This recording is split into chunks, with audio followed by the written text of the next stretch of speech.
rapport sur l'avenant du contrat de concession pour l'aménagement de la place des Halles. Alors, c'est un petit peu l'exemple typique de la politique régionale en matière des transports. D'abord, on fait de la com, parce que c'est devenu maintenant une priorité régionale avec M. Phillips. Puis après, on fait une étude un petit peu au doigt mouillé, à l'à peu près, et on balance un chiffre. Et quelque temps après, on s'aperçoit qu'on n'a pas travaillé sérieusement et on a un surcoût de 25 millions en fonctionnement et de 180 000 euros en investissement. C'est pour ça que nous abstenons sur ce dossier. Et ce dossier est typique parce que le dossier qui suit... vous n'avez pas tiré les conséquences de cet à peu près en matière de gestion des transports, puisque vous connaissez la fragilité juridique sur le hub multimodal voyageur de Strasbourg.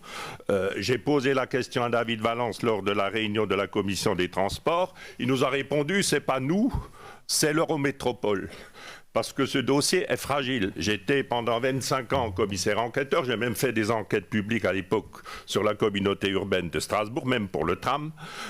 La pièce maîtresse d'une enquête publique comme d'un dossier de permis d'aménager, c'est une étude environnementale. Or, cette étude environnementale n'existe pas, c'est l'étude d'impact. Or, il n'y a pas d'étude d'impact. L'étude d'impact, ça sert pour voir les conséquences au niveau des riverains.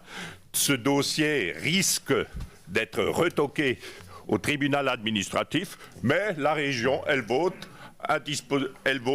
3 600 000 euros. On ne sait pas si cette somme, elle suffit.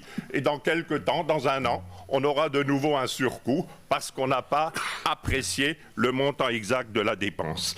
Je rappelle quand même que c'est l'argent du contribuable qui est en jeu. Une entreprise dans le privé qui est gérée de cette manière aurait déjà longtemps déposé le bilan, mais c'est comme ça qu'est géré les transports au niveau de cette région. Après, bon, David Valence a parlé du soutien à la réalisation d'infrastructures cyclables, le rapport 316. Donc là, nous nous abstiendrons parce que là, on pousse un petit peu la ruralité à faire des études alors qu'ils ne sont pas demandeurs. Et souvent, un certain nombre de pistes cyclables, notamment dans mon département, se font au détriment des automobilistes. Et les automobilistes en milieu rural, ils ont besoin de la voiture pour aller travailler. Donc il faudrait aussi prendre en compte cet aspect-là. Sur le rapport 387, dispositif à l'aide d'achat de vélos spécifiques. Alors franchement, est-ce que c'est au niveau de la région que d'apporter des précisions quant au niveau des critères sur les vélos cargo et les vélos longue taille? Je pense que ce n'est pas à notre niveau. Et j'ai demandé là aussi un complément d'information sur les demandes qui ont été faites à ce niveau-là.